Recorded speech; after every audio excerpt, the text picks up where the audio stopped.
Hello everyone, most welcome our YouTube channel એજ job update પર કે આપણે લેબ આસિસ્ટન્ટનો સિલેબસ સ્ટાર્ટ કર્યો હતો કે જેમાં આપણે 2 ચેપ્ટર જોઈ ગયા છીએ.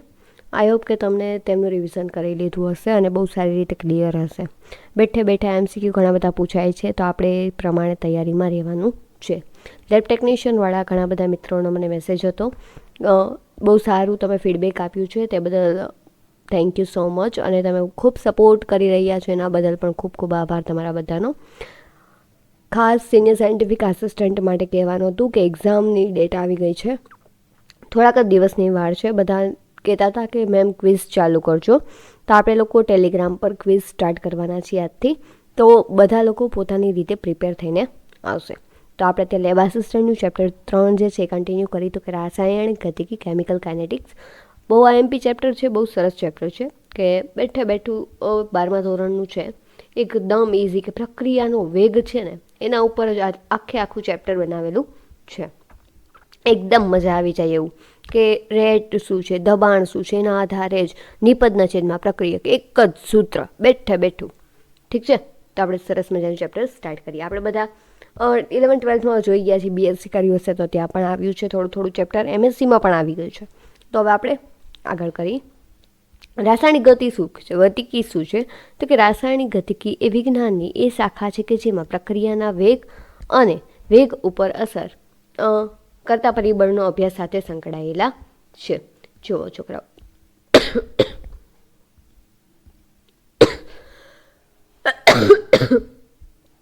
સોરી,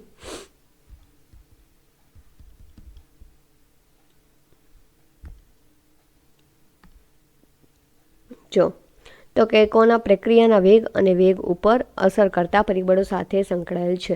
બેઠા બેઠો ક્વેશ્ચન 1 માર્કમાં સરસ પૂછાઈ શકે કે રાસાયણિક ગતિકી કોની સાથે સંકળાયેલું છે. એટલે પ્રક્રિયાનો વેગ અને વેગ ઉપર અસર કરતા પરિબળો કયા કયા અસર કરે છે તે આપણે હમણાં જોઈશું. પ્રક્રિયાનો વેગ કહે છે તો કોને કહેવામાં આવે છે, તો કે પ્રક્રિયક અથવા તો નિપજમાં એકમ સમયમાં થતા ફેરફાર જે દર્શાવે છે તેને પ્રક્રિયાનો વેગ કહેવામાં આવે છે. ટૂંકમાં નિપજમાં અને પ્રક્રિયકમાં જે ફેરફાર બતાવે એને શું કહેવામાં આવે છે, પ્રક્રિયાનો વેગ. બહુ સારી ભાષામાં કહીએ તો કે પ્રક્રિયાનો સરેરાશ વેગ એટલે શું, તો કે જો આપણે એક ઉદાહરણ દ્વારા પહેલાં જોઈએ, પછી આપણે વ્યાખ્યા ઉપર જઈશું. Na+ છે પ્લસ Cl- છે. હું આ બેને મિશ્રણ કરું છું તો શું થશે, મને મળશે NaCl મળશે. હવે જો શરૂઆતમાં શું થશે, તો કે Na+ અને Cl- બહુ વધારે હશે. ક્યારે, જો કે જ્યારે પ્રક્રિયા શરૂ થઈ હશે ત્યારે Na+ અને Cl- પ્રમાણ કેવું હશે, ખૂબ વધારે. અને આનું NaClનું પ્રમાણ કેટલું હશે, તો કે સાવજી ઓછું. પહેલાં તો 0 જ, પ્રક્રિયા જ્યારે શરૂ ન થઈ હોય ત્યારે કેટલું હોય, 0. ધીમે ધીમે ધીમે ધીમે કરતાં શું થશે, વધતું જશે. NaClનું પ્રમાણ વધતું જશે, સામે Na+ અને Cl- પ્રમાણ શું થશે, ઘટતું જશે. એટલે કે પ્રક્રિયાનો સરેરાશ વેગ એટલે શું થાય, તો કે પ્રક્રિયકની સાંદ્રતામાં થતો ઘટાડો અને નિપજની સાંદ્રતામાં થતો વધારો. હવે આપણે જોઈએ તો કે પ્રક્રિયાનો સરેરાશ વેગ એટલે એકમ સમયમાં પ્રક્રિયકની સાંદ્રતામાં થતો ઘટાડો અથવા તો શું કહીએ તો કે નિપજની સાંદ્રતામાં થતો વધારો.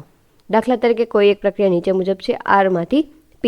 હવે સરેરાશ વેગનું સૂત્ર શું છે, તો કે જો પહેલાં તો સરેરાશ વેગ એટલે શું થાય, તો કે અહીંયા હું કહી દઉં R1 છે, આ છે R2, એટલે R2 - R1 એના છેદમાં તો કે T2 - T1. પણ કેવી, માઇનસની નિશાની. રેટ આવશે ત્યારે શું આવશે, -Δr/Δt, અથવા તો હું કહી શકું કે P/Δt, Δp/Δt. આ બે સૂત્ર છે. કોના છે, તો કે સરેરાશ વેગ બરાબર -R/Δt અને Δp/Δt. આ વેલ્યુ કેવી આવશે, પોઝિટિવ આવશે. આ વેલ્યુ કેવી આવશે, નેગેટિવ આવશે. ખાસ યાદ રાખવાનું છે. જ્યાં R1 અને P1 અનુક્રમે R અને Pની સાંદ્રતા T1 તાપમાને અને R2 અને P2ના T1 તાપમાને R અને Pની સાંદ્રતા છે. ત્વરિત વેગ એટલે કોઈ બી એક ત્વરિત સમયે પ્રક્રિયક અને નિપજની સાંદ્રતામાં થતો ફેરફાર દર્શાવે છે. ગાણિતિક રીતે તમે જોઈ તો કે Δr - Δr/Δt બરાબર Δp/Δt, અથવા તો આપણે કહી દઈએ -Dr/Dt બરાબર Dp/Dt. ખાસ યાદ રાખજો, આરમાં નેગેટિવ ચાર્જ આવશે, Pમાં નહીં આવે. હવે આમાં કંઈ ખબર પડતી નથી. બધા એમ કહે કે ચલો મેમ આમાં ખબર પડતી નથી. તો શું કરવાનું? તો કે આ ત્વરિત બરાબર પહેલાં તો જો અહીંયા જે આગળ જેટલો અચળાંક આપ્યો હોય હંમેશા એકના છેદમાં જ આવે, આટલું યાદ રાખવાનું. સમજાણું? અને પ્રક્રિયકની જે વેલ્યુ હોય છે એની બધી કેવી આવશે? માઇનસ. નિપજની વેલ્યુ કેવી આવશે? હંમેશા પોઝિટિવ. અને અપોન કેવું? dt લખી દેવાનું. તો કે આર એવરેજ બરાબર -1/a ઇન્ટુ ડીએના છેદમાં જો લખેલું ડીએના છેદમાં dt -1/b ડીબીના છેદમાં dt બરાબર 1/c. આ જો નિપજનું છે એટલે કેવી થઈ જશે વેલ્યુ? આખી positive. 1/c dc/dt 1/d d of the d/dt. પ્રક્રિયા અને વેગને અસર કરતા પરિબળો. પ્રક્રિયા વેગ ઉપર અસર કરતા પરિબળો નીચે મુજબ છે. કયા કયા? તો કે એક તો પ્રક્રિયકની સાંદ્રતા, પ્રણાલીનું તાપમાન, પ્રક્રિયક અને નિપજનો સ્વભાવ, ક્ષેત્રફળ, ઉદ્દીપક, પ્રકાશની તીવ્રતા વગેરે છે. પ્રક્રિયકની સાંદ્રતા ઉપર આધાર રાખતો વેગ. તો કે વેગનો નિયમ શું છે? પ્રક્રિયકની સાંદ્રતા સંદર્ભમાં પ્રક્રિયાનો વેગ દર્શાવાય તેને વેગ નિયમ કહેવામાં આવે છે. કોઈ એક રાસાયણિક પ્રક્રિયા માટે આપણે જોઈએ તો કે એ કોન્સન્ટ્રેશનનો જો કોઈ એ છે બી તેમાંથી નિપજ બને છે તો વેગ બરાબર શું થશે? કે a⁻m ઇન્ટુ કે b⁻n. જ્યાં એમ અને એન શું છે? તો કે પ્રાયોગિક રીતે માપવામાં આવતી રાશિ છે. વેગ અચળાંક અને વિશિષ્ટ વેગ અચળાંક. તો કે જ્યારે બધી પ્રક્રિયકોની સાંદ્રતા સમાન હોય ત્યારે પ્રક્રિયાનો વેગ દર્શાવે છે. પ્રક્રિયાનો ક્રમ. તો કે વેગ નિયમના આધારે વેગના સમીકરણ દર્શાવવામાં આવતી સાંદ્રતાના યોગ્ય ઘાતાંકને પ્રક્રિયાના સંદર્ભમાં પ્રક્રિયાનો ક્રમ કહેવામાં આવે છે. ટૂંકમાં ઘાતના સંદર્ભમાં આપણે નક્કી કરી શકીએ છીએ કે પ્રક્રિયાનો ક્રમ કયો છે. પ્રક્રિયકની સાંદ્રતા યોગ્ય ઘાતાંકને તે પ્રક્રિયાના સંદર્ભમાં પ્રક્રિયાનો ક્રમ કહે છે. કોઈ એક સામાન્ય પ્રક્રિયા આપણે જોઈએ તો કે આવી કંઈક પ્રક્રિયા આપેલી છે તેનો વેગ નિયમ બરાબર શું થશે? વેગ બરાબર કે a⁻a સ્મોલ a અને b⁻b. આનો અર્થ એ થાય છે કે પ્રક્રિયા એના સંદર્ભમાં એ ક્રમની અને બીના સંદર્ભમાં બી ક્રમની અને કુલ રાસાયણિક પ્રક્રિયા એટલે કે શું થશે? તો કે બેનો સરવાળો. આભાસી પ્રથમ ક્રમની પ્રક્રિયા. તો કે બે જુદા જુદા પ્રક્રિયકોના સંદર્ભમાં કેટલીક પ્રક્રિયા પ્રથમ ક્રમની હોય છે. જેમ કે વેગ કે a ઇન્ટુ બી. જો પ્રક્રિયામાં કોઈ એક પ્રક્રિયક સૌથી વધુ સાંદ્રતામાં હાજર હોય તો તેની સાંદ્રતામાં ઓછો ફેરફાર થાય છે અને પ્રાયોગિક રીતે શું થાય છે? તે અચળ રહે છે. જો કોઈ પણ બે આપેલા છે પદાર્થ તો શું થશે? એમાંથી કોઈ બને છે નિપજ તો શું થશે? તો કે એક પ્રક્રિયા ખૂબ વધારે પ્રમાણમાં વપરાતો હશે જ્યારે ખૂબ ઓછા પ્રમાણમાં તેમની સાંદ્રતા જે છે એ મેટર કરતી હશે. એટલે આપણે ઓમ જોવા જોઈએ તો પ્રક્રિયકોમાં નિપજમાં ફેરફાર થાય છે તો એક જમાં વધારે મોટા પ્રમાણમાં ખૂબ મોટા પ્રમાણમાં ફેરફાર થાય છે. તો આ એકને કારણે કયા ક્રમની પ્રક્રિયા કહેશે? તો કે એક જ ક્રમની પ્રક્રિયા કહેવામાં આવે છે. તો તેથી આ પ્રક્રિયાને શું? પ્રથમ ક્રમની બને છે. આ પ્રક્રિયાને આભાસી પ્રથમ ક્રમની પ્રક્રિયા તરીકે ઓળખવામાં આવે છે. આભાસી પ્રથમ ક્રમની કેમ? તો કે જો પદાર્થ કેટલા છે? બે, પરંતુ તેમની સાંદ્રતા ઉપર વધારે કોણ અસર કરે છે? તો કે એક જ પ્રક્રિયા. એટલે કોઈ વ્યક્તિને જોતા શું લાગશે કે આ પ્રક્રિયા છે ને એ પ્રથમ ક્રમની પ્રક્રિયા છે, પણ હશે નહીં.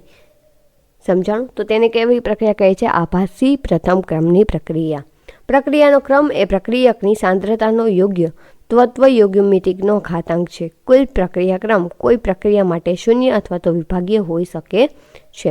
શૂન્ય ક્રમ પણ હોઈ શકે છે. પ્રક્રિયાનો ક્રમ હંમેશા પ્રાયોગિક રીતે માપી શકાય છે, સૈદ્ધાંતિક રીતે માપી શકાતું નથી. પછી જોઈએ વેગ અચળાંકનો નિયમ. તો કે પ્રક્રિયાનો વેગ એ સમય સાથે બદલે છે. જો આપણે સાંદ્રતામાં મોલારિટીમાં સમય સેકન્ડમાં લઈએ તો આ પ્રમાણે બધાએ આપણને સૂત્ર મળશે કે જે આપણે સારી રીતે યાદ રાખી લેવાના છે. ઓકે, ફટાફટ 2 મિનિટમાં બધા વાંચી લેશે.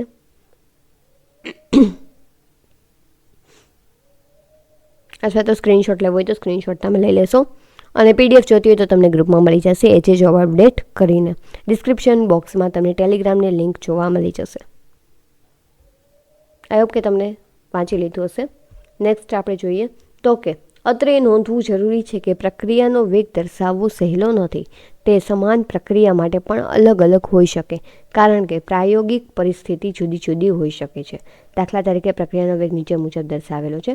H2 છે, I2 છે. આ બે પ્રક્રિયા કરશે શું બનશે? 2HI. વેગ કોના ઉપર આધાર રાખશે? તો કે K H2 I2 પ્રક્રિયા આપણે માટે લખ્યું. હવે તેવી સમાન પ્રક્રિયા માટે આપણે જોઈએ H2 + Br2 એમાંથી શું બને છે તો કે 2HBr. તો કે એના માટે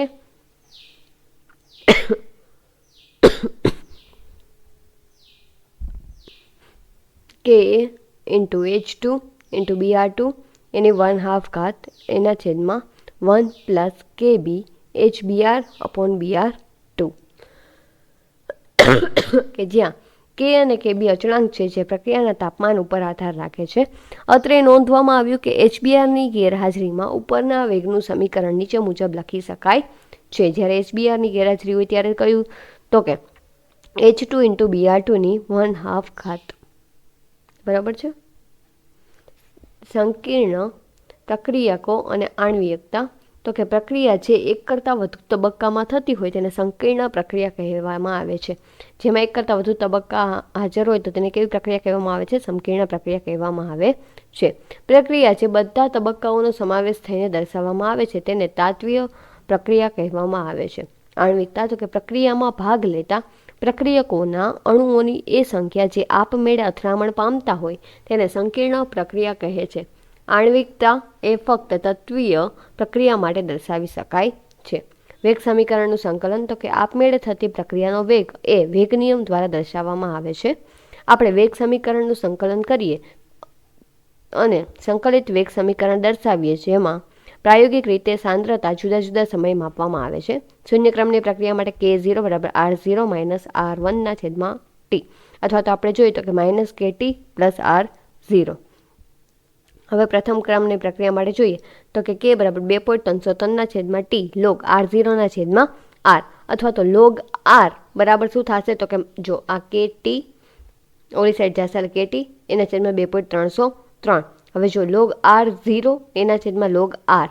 હવે આમાંથી મારે ઊંધું કરવું હોય તો શું કરશે તો કાંઈ માઇનસને અહીંયા જવા દેશું આપણે સામે. એટલે શું થશે તો કે -KT ના છેદમાં 2.303 વત્તા log R0. શૂન્ય ક્રમની પ્રક્રિયા માટે આલેખ R વિરુદ્ધ Tનો સુરેખ રેખા આપે છે. ખાસ યાદ રાખજો કે પ્રથમ ક્રમની જે પ્રક્રિયા છે એના માટે આલેખ કેવો મળે છે તો કે સુરેખ રેખા મળે છે. પેલો કેવો હોય? સીધો. આના ઉપરથી યાદ રાખવાનું. ઓકે. પ્રથમ ક્રમની પ્રક્રિયા માટે log R બરાબર -KT ના છેદમાં 2.303 વત્તા log R0 વિરુદ્ધ Tનો આલેખ ઘેરાતા તે સુરેખ રેખા મળે છે અને ઢાળ કોણ આપે છે તો કે -K ના છેદમાં 2.303 મળે છે. પ્રક્રિયાનો ક્રમ અને વેગ અચળાંક મેળવવાની પદ્ધતિ તો કે નીચે મુજબની છે. પહેલું તો કે સંકલિત પદ્ધતિ. તો કે આ પદ્ધતિમાં મૂલ્ય એ સંકલિત વેગના સમીકરણમાં મૂકવામાં આવે છે જેમાં અલગ અલગ નિશ્ચિત મૂલ્ય મળે છે અને જેના દ્વારા પ્રક્રિયાનો ક્રમ જે છે એ નક્કી કરવામાં આવે છે. અર્ધ આયુષ્ય સમયની પદ્ધતિ. તો કે પ્રક્રિયકની શરૂઆતની સાંદ્રતા અડધી થવા માટે લાગતા જરૂરી સમયને અર્ધ આયુષ્ય સમય કહેવામાં આવે છે. જુદી જુદી પ્રક્રિયાનો અર્ધ સમય નીચે મુજબ છે. જો શૂન્ય ક્રમની પ્રક્રિયા છે તો કે R0/2 કે પ્રથમ ક્રમની તો કે વેગ કેટલો હશે તો કે KR. અહીંયા Rની એક ઘાત આવશે જેમાં 0.693/K. દ્વિતીય ક્રમ માટે વેગ KRની 2 આવશે અહીંયા કારણ કે દ્વિતીય ક્રમની પ્રક્રિયા છે. 1/K A × 0. N ક્રમની પ્રક્રિયા માટે જરૂરી સમય તો કે T 1/N 2.303/K log 1/1 -1/N. N એટલે કેટલામાં ક્રમની પ્રક્રિયા છે એ આવશે. અહીંયાથી તમને શું ખબર પડશે તો કે કયા ક્રમની પ્રક્રિયા છે. પ્રથમ ક્રમની પ્રક્રિયાનો અર્ધ આયુષ્ય સમય એ પ્રક્રિયકની શરૂઆતની સાંદ્રતાથી સ્વતંત્ર હોય છે. આલેખની પદ્ધતિ દ્વારા તો કે આલેખની પદ્ધતિને પ્રક્રિયાનો ક્રમ નક્કી કરવા માટે વપરાય છે. સામાન્ય રીતે જો આપણે વેગ વિરુદ્ધ સાંદ્રતાનો આલેખ દોરીએ જ્યાં n = 1, 2, 3 થી n સુધી હોય તો વેગ KA/n થાય છે કે જ્યાં n શું બતાવે છે તો કે પ્રક્રિયાનો ક્રમ. હવે આ 4 ગ્રાફ છે મોસ્ટ IMP અત્યારે જ યાદ રહે તો યાદ રાખો, ગોખવું હોય તો ગોખી લ્યો, જે કરવું હોય એ કરવાનું. આમાંથી એક તો ત્યાં છાપેલો જ હશે, તમારે ગોતવાનો છે કે આમાંથી કયો ત્યાં દોરેલો છે. અથવા તો એમ કહે છે પ્રથમ ક્રમની પ્રક્રિયા માટે કયું છે, દ્વિતીય ક્રમની કયું પૂછાશે ને એ ઇમ્પોર્ટન્ટ છે. ડન છે. શૂન્ય ક્રમ માટે 0, 0, 0. પ્રથમ ક્રમ માટે આપણને ખબર છે આર્ડિલિટી. ઓકે. દ્વિતીય માટે આમ, તૃતીય માટે આમ.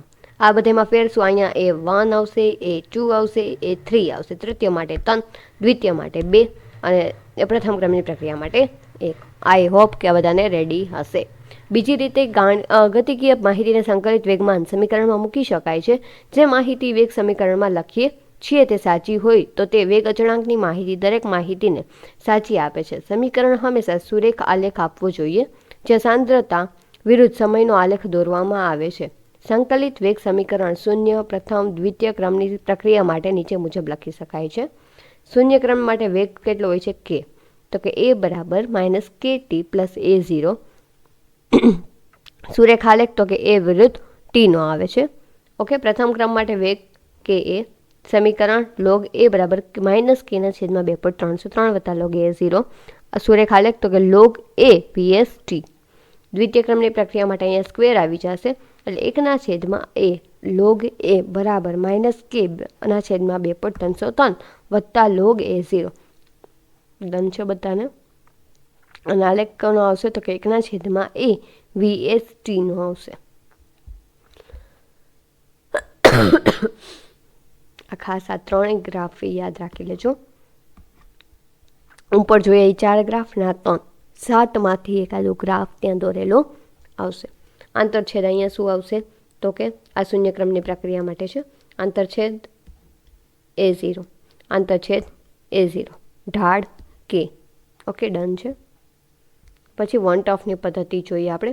આ પદ્ધતિમાં દરેક પ્રક્રિયાના સંદર્ભમાં પ્રક્રિયાનો ક્રમ રાસાયણિક ગતિકીય પ્રયોગ દ્વારા નક્કી કરી શકાય છે. આ પ્રયોગોમાં કોઈ એક પ્રક્રિયકની સાંદ્રતામાં ફેરફાર કરી બાકીના બીજા પ્રક્રિયકોની સાંદ્રતા અચળ રાખવામાં આવે છે. શું કહે છે તો કે કોઈ એક પ્રક્રિયક હોય ને એની સાંદ્રતામાં જ ફેરફાર કરવાનો, બીજાની સાંદ્રતા શું રાખવાની તો કે અચળ રાખવાની. પ્રક્રિયાના વેગમાં થતા ફેરફાર માટે જે પ્રક્રિયકોની સાંદ્રતામાં ફેરફાર થાય છે તેના દ્વારા પ્રક્રિયાનો ક્રમ નક્કી કરી શકાય છે.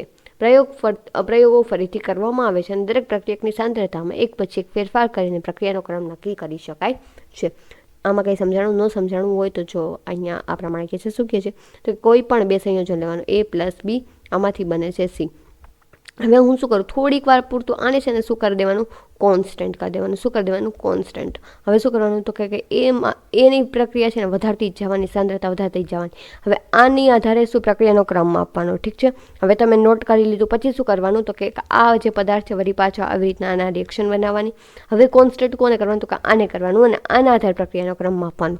ટૂંકમાં એક પ્રક્રિયકને શું કરી દેવાનું, કોન્સ્ટન્ટ, બીજાનું શું કરવાનું, સાંદ્રતામાં ફેરફાર કરી અને પ્રક્રિયાનો ક્રમ નક્કી કરવાનો.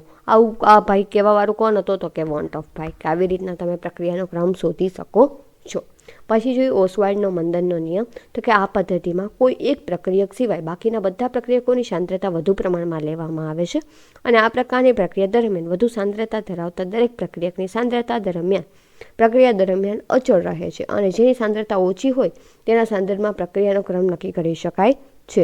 આ પ્રક્રિયાના ફરીથી જુદા જુદા પ્રક્રિયકોના સંદર્ભમાં પ્રક્રિયાનો ક્રમ નક્કી કરવામાં આવે છે અને પછી તે દરેક ક્રમનો સરવાળો કરી કુલ પ્રક્રિયા ક્રમ નક્કી કરવામાં આવે છે. આમાં શું કહે છે જો તો કે હું 6 કાર્બન લઉં વત્તા 12 હાઇડ્રોજન લઉં અથવા તો 6 H2 લીધું છે. ઓકે, અને 3 O2. ઓકે, આમાંથી શું બનશે તો કે C6H12O6. ઓકે, આવું કંઈક બન્યું આપણે. હવે જો આમાં શું કરીશું તો કે પહેલાં તો છે ને હું શું કરીશ, 3O2 જે છે ને એને હું થોડાક ટાઈમ માટે શું કરી દઈશ, કોન્સ્ટન્ટ કરી દઈશ. કોન્સ્ટન્ટ મીન્સ આની વેલ્યુ છે ને આ બે કરતાં ઓછી કરી દઈશ અને આ બેની વેલ્યુ છે ને ખૂબ વધારી દઈશ. હવે શું કરીશ, પ્રક્રિયા કરાવીશ. આ પ્રક્રિયા ક્યાં સુધી થશે તો કે જ્યાં સુધી જેટલા મારે ઓક્સિજન હશે ત્યાં સુધી એમાંથી ગ્લુકોઝનું અણુ બનશે. હવે માનો કે આ ઓક્સિજન પૂરા થઈ ગયા તો હવે એકલા કાર્બનને હાઇડ્રોજન પ્રક્રિયા કરી અને C6H12O6 બનાવી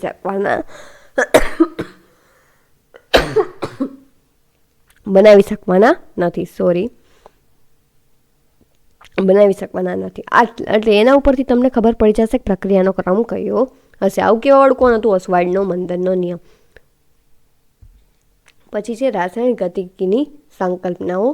વેગ અચળાંક ઉપર તાપમાનની અસર. તો કે પ્રક્રિયાનો વેગ એ તાપમાન વધતા વધે છે. શું થશે તો કે પ્રક્રિયાનો વેગ શું થશે તો કે તાપમાન વધશે ને એમ વધશે. સામાન્ય રીતે મોટા ભાગની દરેક પ્રક્રિયા માટે 100 ડિગ્રી સેલ્સિયસ તાપમાનનો વધારો થતાં પ્રક્રિયાનો વેગ કેવો થાય છે, બમણો થાય છે. આ ખાસ યાદ રાખવા જેવું છે.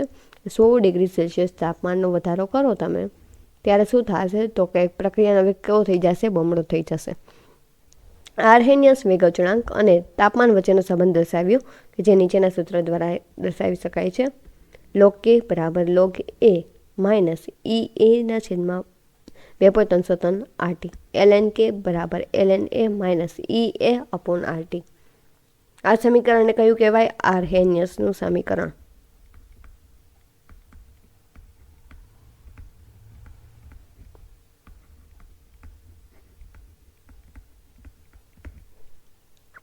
જ્યાં એ શું દર્શાવે તો કે આવૃત્તિ અચળાંક દર્શાવે છે. એ શું દર્શાવે છે તો કે સક્રિયકરણ ઉર્જા દર્શાવે છે.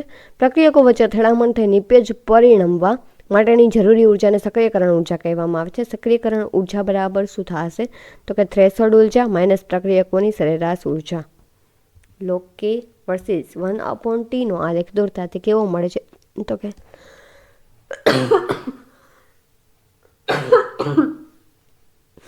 શું રેખા મળે છે? ઢાળ બરાબર શું થશે તો કે માઇનસ EA/2.303 R મળે છે. અથવા તો ln k વર્સિસ 1/t નો આલેખ દોરી તો શું મળશે તો કે શું રેખા મળે છે. અને ઢાળ કેવો હોય છે તો કે માઇનસ EA/R કે જે અહીં દર્શાવેલું છે.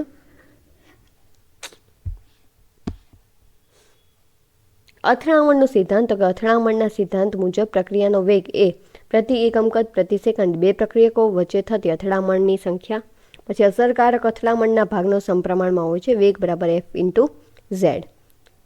જો એ અને બી બે પ્રક્રિયાના કરતા અણુઓનું દળ કેવું છે તો કે મ્યુ બરાબર ma/mb એના છેદમાં ma/mb અને ડી એ છે બે પ્રક્રિયકો જે છે એની ત્રિજ્યા હોય તેના વચ્ચેનો સંબંધ શું થશે તો કે અહીંયા દર્શાવ્યો એ.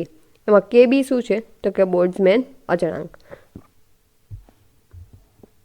સંક્રાંતીય અવસ્થા સિદ્ધાંત તો કે પ્રક્રિયકના અણુઓ એકબીજાની નજીક આવીને સક્રિય સંકીર્ણ બનાવે છે જે તેની ઉર્જા પ્રક્રિયકોના અણુઓ કરતાં વધુ હોય છે. ત્યારબાદ આ સક્રિય અણુ નિપજના અણુમાં પરિવર્તન પામે છે. A+B એમાં શું થશે? X star. એમાંથી શું બનશે તો કે નિપજના અણુમાં પરિવર્તન પામશે. આમાં X સ્ટાર શું છે તો કે સક્રિયકૃત સંકીર્ણ છે. સક્રિયકૃત સંકીર્ણનું સમીકરણ નીચે મુજબ છે. K બરાબર KB × T/H × K સ્ટાર. આટલું બધું હાર્ડ પૂછાય એવું મને લાગતું નથી. આ બધું બહુ નીટ જેડબલી લેવલનું છે. ડેલ્ટા G સ્ટાર શું છે તો કે સક્રિયકૃત મુક્ત ઉર્જાઓ છે. પુરોગામી અને પ્રતિગામી પ્રક્રિયાની સક્રિયકરણ ઉર્જા એ પ્રક્રિયાની એન્થાલ્પી સાથે નીચે મુજબ દર્શાવે છે. ડેલ્ટા H સ્ટાર બરાબર EA/F એની F ઘાત માઇનસ EA/B ઘાત. ઉદ્દીપકની અસર તો કે પ્રક્રિયાને અંતે જે પદાર્થ તેના દળમાં અને સંયોજનમાં ફેરફાર થયા વગર પાછો મળે છે અને ફક્ત પ્રક્રિયાનો વેગ વધારે તેને શું કહેવામાં આવે છે? ઉદ્દીપક. ઉદ્દીપક વિશે પૂછાઈ ગયેલો ક્વેશ્ચન કહું G(SSB)માં જ કે પ્રક્રિયા પૂર્ણ થયા બાદ જે પોતાના મૂળ સ્વરૂપે મળે છે તેવો પદાર્થને કયા નામે ઓળખવામાં આવે છે? એમાં એક ઓપ્શન હતો નિપજ, એક હતો ઉદ્દીપક, એક હતો પ્રક્રિયક, એક હતો સક્રિયકૃત ઉર્જા. તો આન્સર શું આવશે? ઉદ્દીપક. ઉદ્દીપક એ નવો સંકીર્ણ બનાવે છે જે નીચી સક્રિયકરણ ઉર્જા ધરાવે છે. ઉદ્દીપક સંતુલન સ્થાપવામાં સ્થાનમાં ફેરફાર કરી શકતો નથી. ઉદ્દીપક શું તો કે ડેલ્ટા E અથવા ડેલ્ટા Hમાં ફેરફાર કરતો નથી. આ વસ્તુ IMP છે કે ઉદ્દીપક છે કોને અસર કરતો નથી તો કે ડેલ્ટા E અને ડેલ્ટા H. ઉદ્દીપક સ્વભાવ પ્રત્યે વિશિષ્ટ હોય છે. પછી છે કિરણોની અસર તો કે કેટલાક કિરણોની અસરના લીધે પ્રક્રિયાનો વેગ વધે છે. આ પ્રકારની પ્રક્રિયામાં શરૂઆતમાં કિરણોના શોષણ દ્વારા પ્રક્રિયા આગળ વધે છે. તેને પ્રકાશ રાસાયણિક પ્રક્રિયા કહેવામાં આવે છે. H2 + Cl2 Hની હાજરીમાં સૂર્યપ્રકાશની હાજરીમાં 2HCl આપણને મળશે.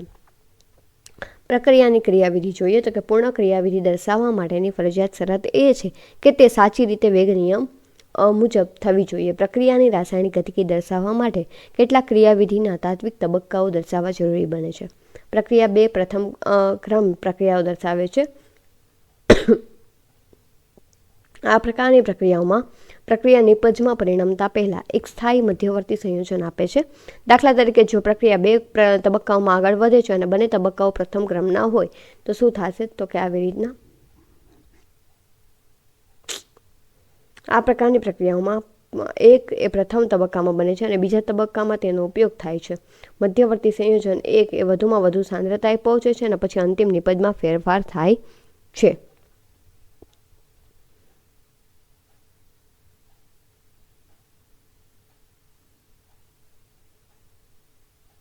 ત્યારે મધ્યવર્તી સંયોજનની સાંદ્રતા શું થાય છે? 0 થાય છે. અને આરની સાંદ્રતા હંમેશા વધે છે અને પીની સાંદ્રતા હંમેશા વધે છે. પ્રક્રિયાઓમાં વેગ નિર્ણાયક તબક્કો કે જો પ્રક્રિયા એક કરતાં વધુ તબક્કાઓમાં થતી હોય અને કોઈ એક તબક્કો ધીમો હોય તો તે તબક્કાનો વેગ નિર્ણાયક તબક્કો બનશે. ટૂંકમાં વેગ નિર્ણાયક તબક્કો કયો હશે? તો કે જે તબક્કો સૌથી ધીમો હશે ને એ કેવો હશે? તો કે વેગ નિર્ણાયક તબક્કો હશે. આરમાંથી આઈ બને છે, આઈમાંથી પી બને છે. મારે શું બનાવવાનું છે? આરમાંથી પી. તો શું કરવું પડશે? K1 વત્તા K2. હવે K1 કરતાં K2 આયની પદમાં રૂપાંતર પામે છે, તેથી K1 × R. પ્રક્રિયાનો પ્રેરણાત્મક અથવા સમય અથવા તો અવસ્થા, તો કે પ્રેરણાત્મક અવસ્થા મુજબ મધ્યવર્તી સંયોજનો સક્રિય હોય છે અને થોડા સમય પછી તેની સાંદ્રતા 0 થઈ જાય છે અને ત્યારબાદ તેની સાંદ્રતા શું હોય છે? અચળ રહે છે. જેમ કે di/dt = 0, જ્યાં એક એ મધ્યવર્તી સંયોજનની શું હતું? તો કે સાંદ્રતા હતી. પ્રક્રિયાઓ સાથે સંતુલનમાં રહેલ મધ્યવર્તી સંયોજનો, તો કે H+ અથવા તો OH- ધરાવતી કેટલીક પ્રક્રિયાઓ જ્યારે આ પ્રક્રિયા સંતુલનમાં હોય ત્યારે પુરોગામી અને પ્રતિગામી પ્રક્રિયકો ખૂબ જ ઊંચા વેગ, અચળાંક અને સંતુલનમાં હોય છે. તેથી મધ્યવર્તી સંયોજનો પ્રક્રિયા કરે છે અને ધીમે ધીમે આગળ વધે છે, જેથી સંતુલિત સાંદ્રતાને અસર ન થાય. જો અહીંયા બધું દર્શાવેલું છે. આવું એક સંયોજન છે. એમાં આપણે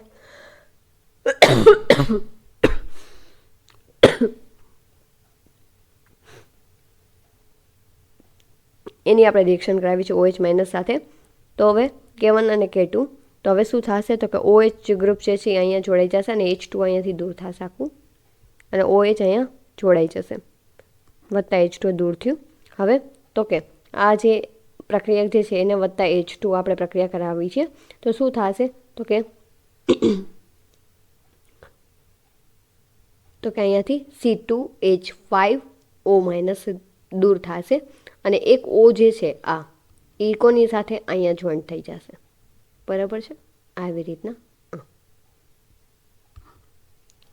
K3 એ K1 અને K2 કરતાં કેવો હોય છે? હંમેશા નાનો હોય છે. તેથી કે વેગ નિર્ણાયક તબક્કો કયો હશે? તો કે આ K1 × એસ્ટર × OH/K2.